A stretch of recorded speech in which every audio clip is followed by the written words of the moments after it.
అందరికీ నమస్కారం. ఇందాక ఒక ముఖ్యమైన విషయం చెప్పడం మర్చిపోయాను, నన్ను క్షమించాలి. అభిమానులతో ఈ 25 సంవత్సరాల నా జర్నీని పంచుకునే ఆనందంలో ఇది ఈ తప్పిదం జరిగింది. ముందుగా తెలంగాణ రాష్ట్ర ప్రభుత్వానికి వారి సహాయ సహకారాలు మాకు అందించినందుకు నా కృతజ్ఞతలు, నా ధన్యవాదాలు. ముఖ్యమంత్రి శ్రీ రేవంత్ రెడ్డి గారికి, ఉప ముఖ్యమంత్రి శ్రీ మల్లు భట్టి విక్రమార్క గారికి, అలాగే హైదరాబాద్ పోలీస్ డిపార్ట్మెంట్ కి, యావత్ తెలంగాణ పోలీస్ డిపార్ట్మెంట్ కి నా కృతజ్ఞతలు, శిరస్సు వంచి పాదవందనాలు చేసుకుంటున్నాను. మీకు ఈ సహాయ సహకారాలు మాకు అందించారు.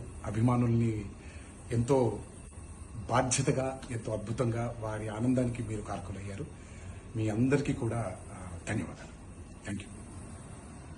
అందరికీ నమస్కారం. ఇందాక ఒక ముఖ్యమైన విషయం చెప్పడం మర్చిపోయాను, నన్ను క్షమించాలి. అభిమానులతో ఈ 25 సంవత్సరాల నా జర్నీని పంచుకునే ఆనందంలో ఇది